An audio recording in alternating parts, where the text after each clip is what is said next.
You're probably familiar with FOMO. That's short for fear of missing out. It's that feeling you get when it seems like everyone else is doing something better than what you're doing right now. But there's another foe you need to know about, and it's far more dangerous. It's called FOBO, and it's short for fear of a better option.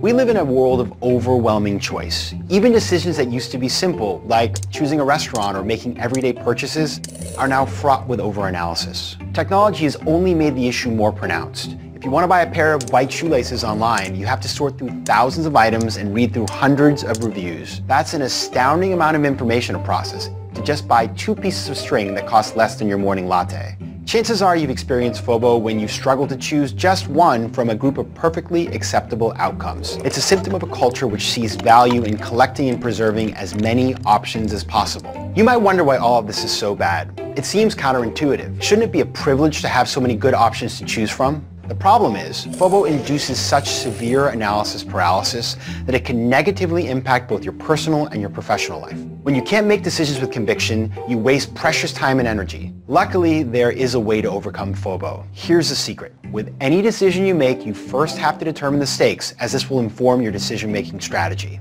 When it comes down to it, you only really face 3 types of decisions in life: high stakes, low stakes, and no stakes. Let's start with no stakes decisions. These are the minor details of life where there is almost never an incorrect answer, and in a few hours you won't even remember making the decision in the first place. A good example of this is choosing what to watch on TV. With thousands of shows, it's easy to get overwhelmed. Yet no matter what you pick, the consequences are basically non-existent. So spending more than a few moments on FOBO is a massive waste of energy. You just need to move on. When it comes to no-stakes decisions, the key is to outsource them to the universe. For example, you can whittle down your choices to just 2 and then flip a coin. Or try my personal favorite, ask the watch. Assign each one of your choices to one half of your watch, then let the second hand tell you what you're going to do.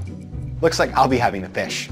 That brings us to low-stakes decisions. These have consequences, but none are earth-shattering, and there are plenty of acceptable outcomes. Many routine things at work, like purchasing a printer, booking a hotel, or choosing between possible venues for an offsite, are classically low stakes in nature. Some thinking is required, but these aren't make-or-break deliberations, and you'll probably have forgotten about them in a few weeks. Here you can also outsource decision-making, but you want some critical thinking involved, as there are some stakes. This time you'll outsource to a person. Set some basic criteria, select someone to present a recommendation, and then take their advice. Make sure to avoid the temptation to canvas. Your goal is to clear your plate, not to kick the can down the road. Now that you've tackled low stakes and no stakes decisions, you've created the space and time you'll need to handle high stakes decisions. These are things like, which house should I buy, or which job should I accept? Since the stakes are high and there are long-term implications, you absolutely want to get it right. Before we get to work, let's establish a few basic principles to guide you through the process. First, think about what really matters to you and set your criteria accordingly.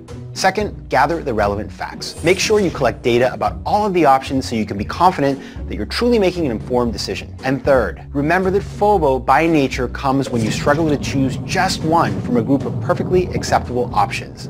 So no matter what you choose, you can rest assured that the downside is limited. Now that you've established some ground rules, the process can begin. Start by identifying a front-runner based on your intuition. Then compare each of your options head-to-head with the front-runner one by one. Each time, choose the better of the 2 based on the criteria and discard the other one. Here's the trick to avoiding FOBO.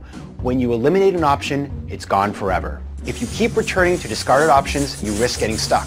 Now repeat this process until you get down to one final choice. If you follow this system, you will usually end up with a decision on your own. On the rare occasion that you get stuck, you will outsource the final decision to a small group of qualified people who you trust and who are equipped to provide you with guidance on this particular topic. Engage a group of 5 or less, ideally an odd number of people, so that you have a built-in tiebreaker if you need it. Now that you've made your choice, one last challenge remains.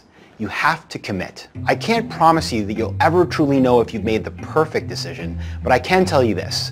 A significant percentage of people in the world will never have to worry about FOBO. Unlike the billions of people who have few options, if any, due to war, poverty, or illness, you have plentiful opportunities to live decisively.